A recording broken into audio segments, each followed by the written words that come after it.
বাবেরা নওজোয়ান তরুণেরা এ নবী পাকের প্রেমিকেরা আখিরাতটা বড় কঠিন হবে।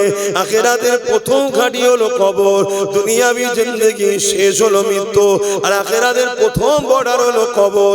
এই কবর হবে বড় ভয়ানক। আল্লাহ নবী জানিয়ে দিলে জমিন কবর প্রতিদিন মানুষকে ডেকে ডেকে বলে, এ দুনিয়ার মানুষেরা আমার উপরে বড় অহংকারের সঙ্গে হাঁটো, আমার উপরে বড় অহংকারের সঙ্গে ঘুরে বেড়াও, আমার উপরে তুমি আল্লাহ রসুল বলে ঘুরে বেড়াও।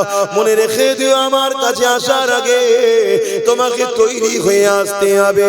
কেন আমি কবর একা থাকার জায়গা, আমি কবর পোকামাকড়ের জায়গা, আমি কবর অন্ধকার জায়গা। কার কখন মৃত্যু হবে কেউ জানে না। এখনই মরলে কাল আমার দাফন হবে, এখনই মরলে কাল আপনার দাফন হয়ে যাবে। ওই কবরের জমিনে আমি আপনি কি করব? এই জন্য আল্লাহ কোরআনে জানিয়ে দিলে প্রতিটা নফসের উচিত পরকাল নিয়ে বেশি বেশি চিন্তা করা। কি করে আমার কবরে ওই জাহান্নামের আগুন থেকে বাঁচবো, কি করে আমার কবরে সাপ বিচ্ছু থেকে বাঁচবো, কি করে আমার কবরে জান্নাতের বাগান হবে। এটা তো তোমাকে আমাকে চিন্তা করতে হবে। এই চিন্তা কি করে করবে? দুনিয়াদারির মধ্যে দিয়ে করবে। যদি বলেন কেমন করে? হালাল ইনকাম যদি করো কবর জান্নাতের বাগান হবে। বাপ মাকে যদি ভালোবাসো কবর জান্নাতের বাগান হবে। স্ত্রীকে যদি তার অধিকার দাও কবর জান্নাতের বাগান হবে। সন্তানকে যদি স্নেহ মমতা দিয়ে লালন পালন করো কবর জান্নাতের বাগান হবে। প্রতিবেশীর সঙ্গে সৎ ব্যবহার করো কবর জান্নাতের বাগান হবে। এতিমের হক দাও কবর জান্নাতের বাগান হবে। বিধবাকে আশ্রয় দাও কবর জান্নাতের বাগান হবে। জুলুম যেখানে হচ্ছে জালিমের বিরুদ্ধে লড়াই করে মুসলিমের পক্ষে দাঁড়াও কবর জান্নাতের বাগান হবে।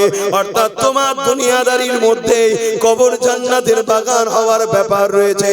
কিন্তু উল্টোটা যদি করো, কারো মেরে যদি খাও, কারো লুটে খাও, মাল হরণ করে খাও, এতিমের মাল ছেড়ে খাও, বিধবার মাল ছেড়ে খাও, গরিবের মাল ছেড়ে খাও, মিথ্যা মিথ্যা মামলা করো, কারো ঘর ভেঙে দাও, কারো জমি অধিকার দখল করে নাও, এই সব যদি করে বেড়াও ওই কবর তোমার জন্য জাহান্নামের একটা গর্ত হয়ে যাবে। শুনছেন? এবারে কেউ বলতে পারে আমি ঝেড়ে খাইনি, কিন্তু ঝেড়ে যে খায় তাকে আমি সাপোর্ট করেছি, আমার কি হবে? আমরা মুসলমান এখন ওই জায়গাতে আছি, তো আমরা ঝাড়ার দিকে অতটা নেই, কিন্তু যারা ঝাড়ে তাদের সাথে আছি। এই ভুল বলছি নাকি? তা আমাদের কি হবে? আল্লাহ নবী জানিয়ে দিলেন অন্যায় দেখে যারা চুপ থাকে কিয়ামতের দিনে আল্লাহ তাদেরকে বুবা শয়তান করে উঠাবে। শুনছেন? এ যুবকেরা, আল্লাহ নবী আরো জানিয়ে দিলেন কেউ অন্যায় করছে দেখার পরে যদি সে চুপ থাকে তার মানে অন্যায়কে সে সাপোর্ট করে দিল। অন্যায় করা আর অন্যায়কে দেখে খামোশ থাকা, চুপ থাকা, দুটো একই জায়গায় পড়ে যাবে। এ যুবকেরা, তরুণেরা, হযরতে লূত আলাইহিস সালামকে আল্লাহ পাক জানিয়ে দিলেন ও হযরত নবী লূত আলাইহিস সালাম, আমি আল্লাহ ৮০,০০০ লোককে মারবো, তার মধ্যে থেকে ৪০,০০০ লোক হবে ভালো, ৪০,০০০ লোক হলো খারাপ। হযরতে নবী লূত আলাইহিস সালাম আল্লাহ পাককে বলতে লাগলেন ও রব্বি আল্লাহ, খারাপ লোক কোন অন্যায় করেছে, নাফরমানি করেছে, জুলুম করেছে, আপনি তাদেরকে মারবেন, কিন্তু ভালো লোকগুলোকে আপনি কেন মারবেন? আমার আল্লাহ পাক জানিয়ে দিলেন ও হযরত নবী লূত আলাইহিস সালাম, খারাপ লোকগুলো যখন খারাপ কাজ অন্যায় করে ভালো লোকগুলো তাদেরকে বাধা কেন দেয়নি? শুনছেন? আল্লাহ নবী মিশকা শরীফে হাদিসের মধ্যে জানিয়ে দিলে এ আমার উম্মতেরা, কেউ জুলুম করলো, কেউ সন্ত্রাসী করলো, কেউ আতঙ্কবাদী করলো, কেউ এমন করে অত্যাচার করলো, তুমি জানার পরও যদি তার এই নিয়তে সাথ দাও, তাকে শক্তিশালী করার দরুন আল্লাহ নবী জানিয়ে দিলেন ওই উম্মতটা, ওই মুসলমানটা ইসলাম থেকে বেরিয়ে যাবে। কি বুঝছো? শুনছো? চুরি করেছে, মাল ভাগ লাইনি, কিন্তু একসাথেই করেছে। না আমি তো লিইনি, একই রেহাই পেয়ে যাবে মনে হয়? আপনি নিচে বসে বলবেন। ভাবেন আমার ভাই, দুনিয়া আপনাদের ঘরে চাইছে শুধু আল্লাহ ও রাসূলের নাফরমানির কাজটা করিয়ে দাও। কেন?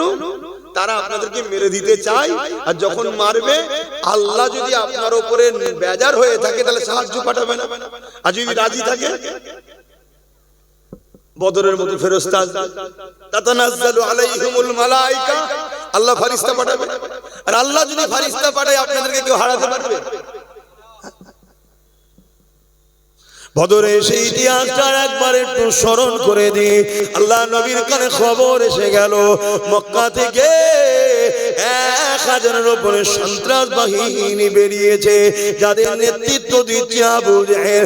সন্ত্রাসদের ইমাম ছিল, সন্ত্রাসদের লিডার ছিল। 1000 সৈন্য নিয়ে, তার অধিক রয়েছে সৈন্য নিয়ে বেরিয়ে পড়েছে। কি জন্য বেরিয়েছে?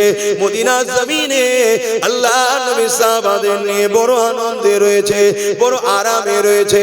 মদিনা থেকে দুনিয়া জমিনে আল্লাহ নবী হকের মেসেজ দিচ্ছে, ইনসাফের মেসেজ দিচ্ছে, মানবতার মেসেজ দিচ্ছে, মা বাপের হকের কথা বলছে, স্ত্রীর মর্যাদার কথা বলছে, স্বামীর হকের কথা বলছে, এতিমের হকের কথা বলছে, বিধবার হকের কথা বলছে। শুধু ইসলাম বলে দিলে হবে না, কারণ ইসলাম বলতে সন্ত্রাস বোঝায়, ইসলাম বলতে জঙ্গিবাদ বোঝায়। এটা ইসলাম বিদ্বেষীরা প্রচার করছে না, করেনি। একটু খুলে বলতে হবে। সন্ত্রাস তো তারা যারা ইসলামেরই বিরোধী করে, জঙ্গিবাদ কারা? যারা ইসলামের বিরোধী করে। কিন্তু তাদের হাতে মিডিয়া, তাদের হাতে পাওয়ার, তাদের হাতে কলম, তাদের হাতে কাগজ, তারা লিখে দিচ্ছে ইসলাম হলো জঙ্গিবাদ, বলছে না? বলে। কিন্তু অ্যাকচুয়ালি জঙ্গিবাদ তো তারা যারা ইসলামেরই বিরোধী করে। কারণ ইসলাম প্রেমের নাম, ভ্রাতৃত্বের নাম, ভালোবাসার নাম, ঐক্যের নাম, সাম্যের নাম, স্নেহের নাম, ইসলাম সম্প্রীতির নাম, মানব বন্ধনের নাম, খোদার্থ মানুষকে খানা খাওয়াবার নাম ইসলাম। জোরে বলুন সুবহানাল্লাহ। তাই একটু খুলে খুলে বলছি।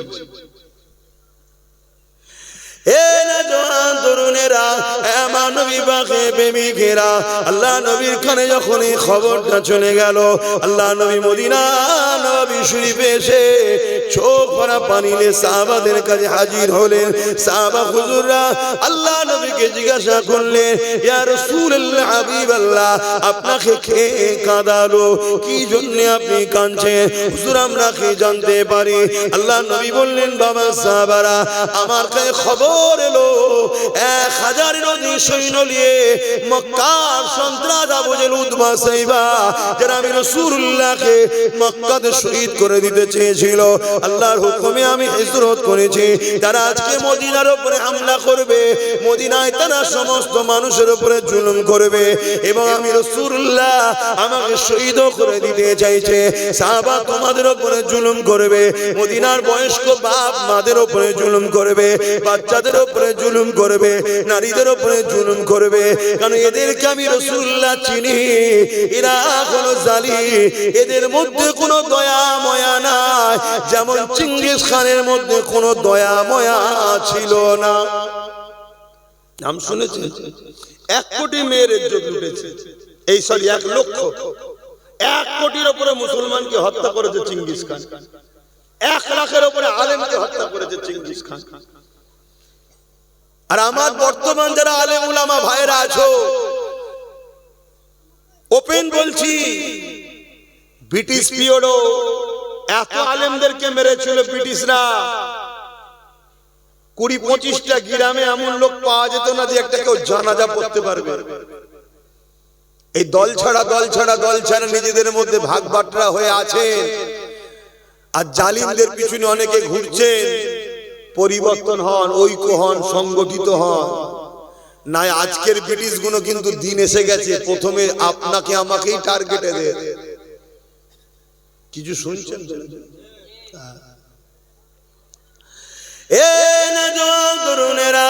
আল্লাহ নবী, নবী দয়া নবী, সাহাবা হুজুর দিকে বলতে লেগেছে, বাবারা তারা বড় ভয়ঙ্কর, বড় জালিম, অত্যাচারী। এ নওজোয়ান তরুণেরা কতটা কষ্ট করেছে নবী আমার, সেই নবীর দিনকে আজ লোক গালি দিচ্ছে, সেই নবীর রেখে যাওয়া কোরআনের শানে মিথ্যাচারী করছে, সেই নবীর ইসলামের নামে মিথ্যা মিথ্যা প্রচার করছে। উম্মতে মুহাম্মাদি, তোমার আমার কোনো খেয়াল নাই, তোমার আমার কিছু যায় আসছে না। তুমি আমি কি করে 500 টাকা ইনকাম করব, কার কাজে গেলে 1000 টাকা পাবো, এই নিয়েই তুমি আমি ব্যস্ত। মনে রাখবে, ভিক্ষা চেয়ে তোমাকে আমাকে জীবন কাটাতে হবে। আর তুমি যদি মনে করো আমি ইজ্জতওয়ালা হতে চাই, শানওয়ালা হতে চাই, সম্মানওয়ালা হতে চাই, দুনিয়া আখিরাতের কামিয়াবি পেতে চাই, তাহলে তোমাকে আমাকে আল্লাহ যে জন্য বানিয়েছে ওই ডিউটিতে লেগে যাও। আল্লাহ কি জন্য বানিয়েছে? আল্লাহ বানিয়েছে কুনতুম খায়রা উম্মাতি উখরিজাত লিন-নাস তা'মুরুনা বিল মা'রুফ ওয়া তানহাউনা আনিল মুনকার। অন্যায় করো না, অন্যায়কে মিটিয়ে দাও, নাই করো, নাইকে প্রতিষ্ঠিত করো। এই দুটো কাজ আল্লাহ তোমাকে আমাকে দিয়েছে। অর্থাৎ অন্যায়কে বন্ধ করো, অন্যায় করলে কেউ তাকে রুখে দাও, নাই কাজ করো, সমাজকে নাই প্রতিষ্ঠিত করো। নামাজ পড়া যেমন নাই, নারীদের ইজ্জত লুটা হচ্ছে, এই নারী মায়ের জাতের হয়ে লড়াই করে এই রেপকে সমাজ থেকে বন্ধ করা, এটাও হলো তোমার আমার জন্য হুকুম। কি উচিত না উচিত? রোজা রাখা যেমন হুকুম, এই সমাজের এতিম, অসহায়, গরিব খেতে পাচ্ছে না, তাদের খাবার ব্যবস্থা করারও হুকুম আমাদের জন্য। যাক, আমি ওই দিকে এখন যাচ্ছি না। আমি বদরের কথা বলছিলাম। আল্লাহ নবী কাঁদছেন, সাহাবা হুজুররা জিজ্ঞেস করলেন, হুজুর কে কাঁদালেন? আল্লাহ নবী বললেন, বাবা আমি খবর পেলাম 1000-এর উপরে সৈন্য নিয়ে আবু জেহেল সন্ত্রাস আসছে, মদিনার উপরে হামলা করবে। বাবা তোমরা তো সবে ইসলাম কবুল করেছো, শুনছেন? তোমরা তো সবে মুসলমান, ইসলাম কবুল করেছো, তোমরা কি আমার সাথ দেবে? আর আজকে আমরা কত বছর ধরে মুসলমান, আমার বাপ মুসলমান, তোমার আব্বা, তোমার দাদু, তোমার নানা সব তো মুসলমান নাকি? আর আমরা ইসলামের জন্য কি করছি বলো?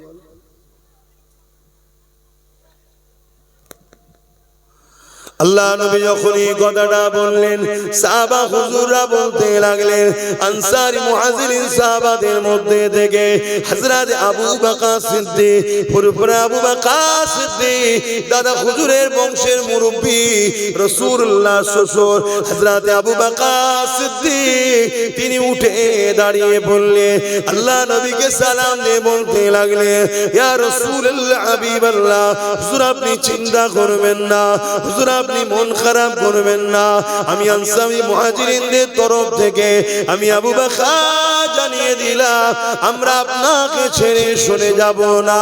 ইয়া রাসূলুল্লাহ, হাবিবাল্লাহ, আমরা মুসা নবীর উম্মতের মতো নয়। মুসা নবীর উম্মতেরা মুসা নবীকে বলেছিল ফিরাউনের বিরুদ্ধে, আপনি আর আল্লাহ লড়ুন, আমরা নাই, আমরা নাই। হযরত আবু বকর সিদ্দিক বললেন, ইয়া রাসূলুল্লাহ, হাবিবাল্লাহ, ওই রকম আমরা বলবো না, আমরা আপনাকে ছেড়ে যাব না। মানুষে মানুষকে কেন ভয় করব? ইয়া রাসূলুল্লাহ, হাবিবাল্লাহ, ইজাজতটা শুধু দিন, আমরা আমাদের জান আপনার জন্য কুরবান করে দিতে পিছপা হব না। আজকে উম্মতকে জিজ্ঞেস করছি, আজকেও যদি নবীর দিনকে কেউ মিটাতে চায়, আপনারা সেই নবীর বংশের আওলাদ যদি ডাক দিই চলো লড়তে হবে, আপনারাও বলবেন না তো মুসা নবীর উম্মতদের মতো? সাথ দেবেন আমার? দেবীর দিনের স্বার্থে দেবেন? হ্যাঁ, যদি দিতে পারেন তো আলহামদুলিল্লাহ। আমার জন্য তো আর দিচ্ছেন না, দিচ্ছেন রাসূলের দিনের জন্য। এ নওজোয়ান তরুণেরা, আমার আব্বা জানেরা, আমার আম্মা জানেরা, আমার ভাইরা, নওজোয়ান তরুণেরা মন দিয়ে শোনেন। আল্লাহ নবী বড় খুশি হয়ে গেলেন। মুহাজিরিন সাহাবাদের পক্ষ থেকে আবু বকর সিদ্দিক হুজুরের কথা শুনে, কিন্তু এমন করে আনসারী সাহাবাদের পক্ষ থেকে কোনো খবর আসছে না। আল্লাহ নবী আবার বললে, হে আমার আনসারী সাহাবারা, বাবারা আপনারা কি বলতে লেগেছে? ওই সময় আনসারী সাহাবাদের মধ্যে থেকে একজন সাহাবী দাঁড়িয়ে গিয়ে বলতে লাগলে, ইয়া রাসূলুল্লাহ, হাবিবাল্লাহ, আমরা আনসারী সাহাবাদের পক্ষ থেকে যেদিন আপনি মক্কা থেকে মদিনায় এসেছিলেন, আপনাকে পেয়ে আমরা আকাশের চাঁদ পাওয়ার থেকেও অনেক বেশি খুশি হয়েছিলাম।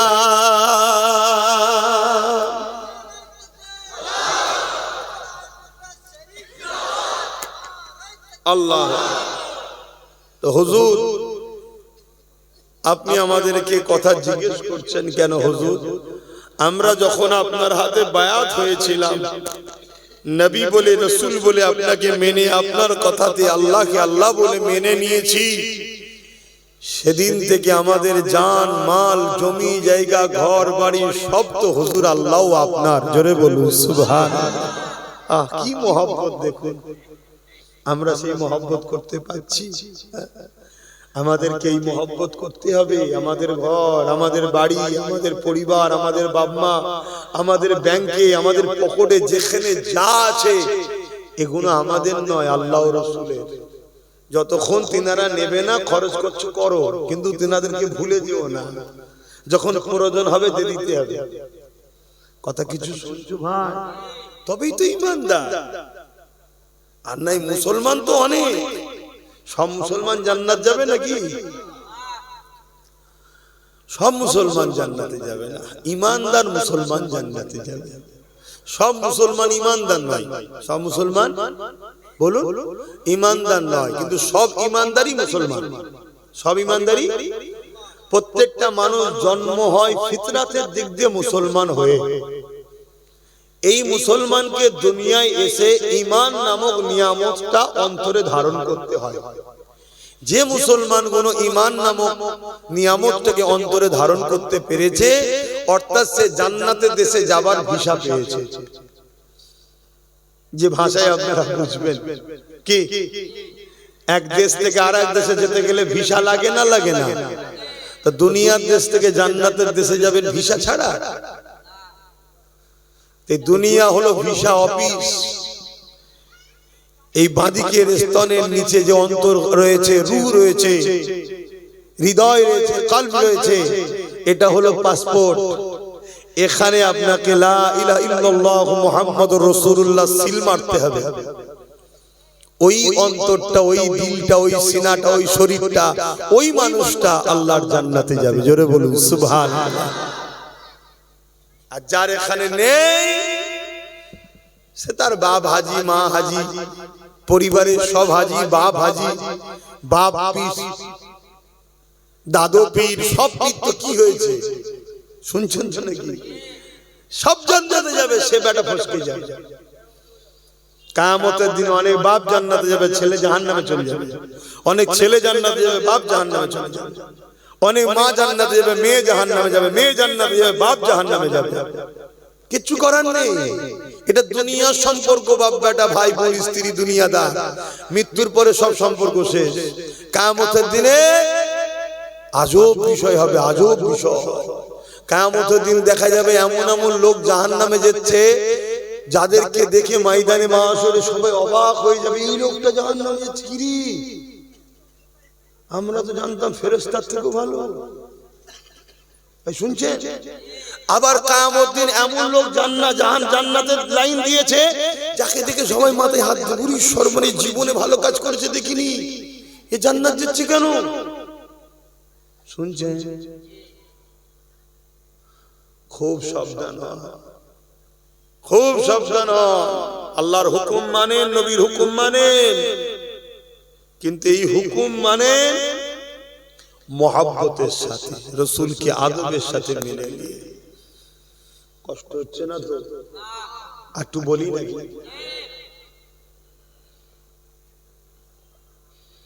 দরুদ শরীফ আল্লাহুম্মা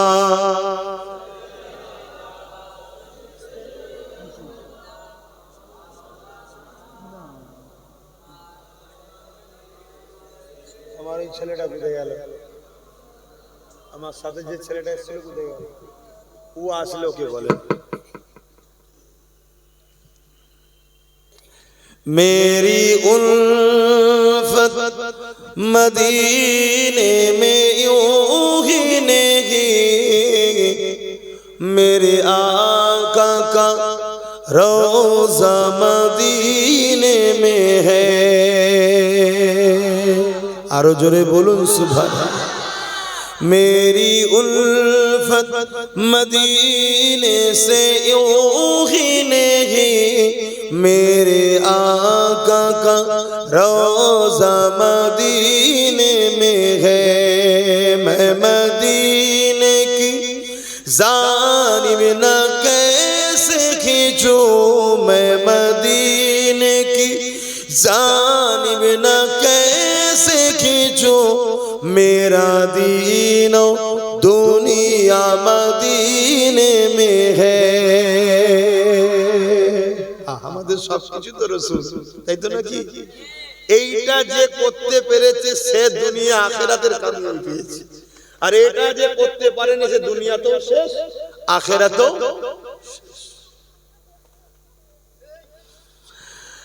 अर्श आज़ीम पे जिसका बड़ी शान है,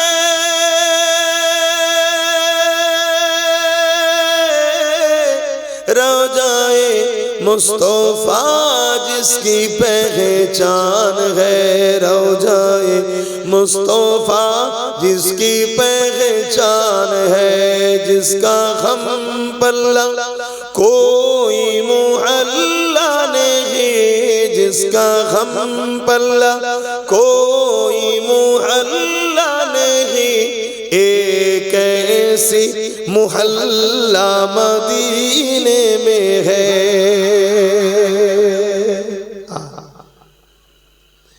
ये शहर मुस्तफा है, मदीना करीम है।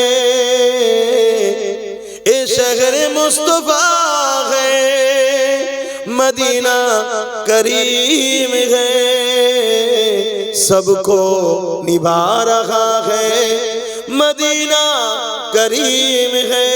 क्यों ना एक करीम है, आका करीम है। क्यों ना एक करीम है, आका करीम है। सबको निभा रहा है, मदीना करीम है। मेरी उल्फत मदीने से यूं ही नहीं, मेरे आका का रोज़ा मदीने में है। मैं मदीने की जानिब न कैसे खींचूं, मैं मदीने की जानिब न कैसे खींचूं, मेरा दीनो दुनिया मदीने में है। अल्लाहुम्मा सल्ली अला।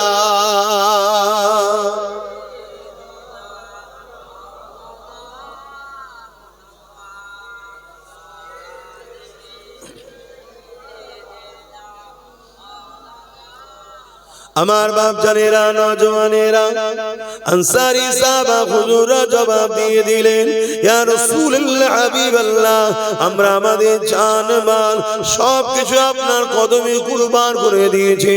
এই সব কিছু আপনার হুজুর, আপনি যেমন করে খুশি খরচ করেন। ইয়া রাসূলুল্লাহ, হাবিবাল্লাহ, আমরা আপনাকে ছেড়ে কখনো যাব না।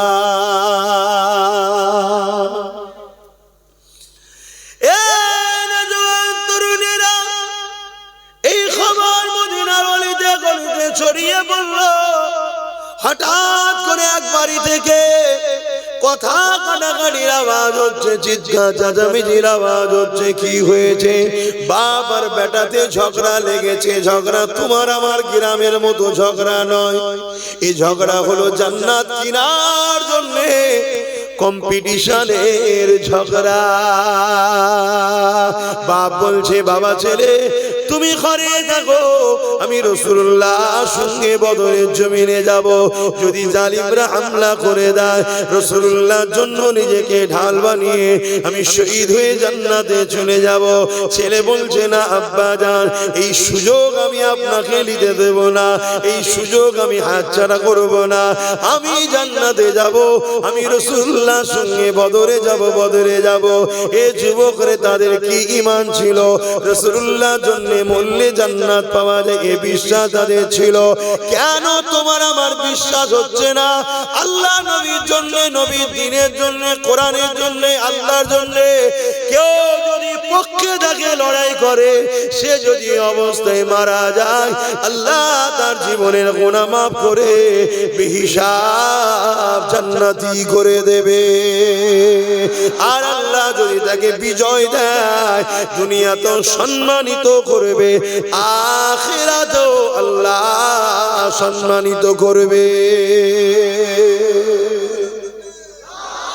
বলো, নবীর দ্বীনের জন্য লড়বে না? নবীর দ্বীন কি গরিবদের হয়ে লড়বে? বলো বলো। এতিমদের হয়ে লড়বে, বিধবাদের হয়ে লড়বে। অমুসলিম যদি অসহায় থাকে, তার উপরে কেউ জুলুম করে, জালিমের বিরুদ্ধে অসহায় অমুসলিমের পাশে দাঁড়িয়ে লড়বে। এটাও রাসূলের দ্বীন। বোঝো আমার কথা, যে রেকর্ড হচ্ছে সব। আমি চ্যালেঞ্জের সাথে বলছি, আমার নবী অমুসলিম, দুঃখী, গরিব, অসহায় তাদের হয়েও লড়েছে। আমার নবীর মোহাব্বত, ভালোবাসা, স্নেহ, আবদার, প্রেম, সম্প্রীতি, প্রীতি, ভালোবাসা দেখে অমুসলিমরা দলে দলে দলে দলে দলে দলে আমার রাসূলের কাছে এসেছে। আমার নবীকে নিয়ে পরীক্ষা করেছে, যাচাই বাছাই করেছে। এত ভালো ব্যক্তি, এত ভালো ব্যক্তি। একদিন তাদের দিমাগ খুলেছে, আল্লাহ তাদেরকে হিদায়াতের বাতি জ্বালিয়েছে। তারা দলে দলে দলে দলে সব রাসূলুল্লাহর গোলাম হয়েছে। জোরে বলুন সুবহানাল্লাহ। আরে মুফতি সাহেবের কি খবর? আমাদের আবু তাহের সাহেব তো। আসো উপরে, আসো আসো, এখানে চাপাচুপি হয়ে যাবে, বসে আসো আসো। খেয়াল এখানেই বাড়ি নাকি? ও, ওই আমার ছেলেকে বলতে হবে, ও না বললাম কিছু করতে হবে না। না, ও ছেলে না, আমার সাথে যে সালামিনকে বলে, ও যদি বলে তবে হবে। কেন আমি ভাই হাজার চিন্তায় থাকি, কোথায় কি বলা আছে, কোথায় কি আছে না আছে, খবর আমার থাকে না। কথা বুঝে আসছে? অনেক জায়গায় তুললেও বিপদ, অনেক জায়গায় না তুললেও বিপদ। কে বলেছে সব কাজ করতে? আমরা সমস্যা হয়ে যাবে। এজন্য একটু কথা কয়ে নাও ভাই তোমরা, ব্যাস মিটে যায়। কোথায় গেল মৌলানা সাহেব? চেপে চেপে আসেন, বস আসেন।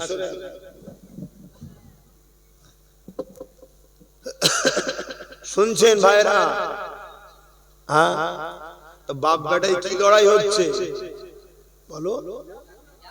আর এখন বাপ বেটায় কি লড়াই হয়?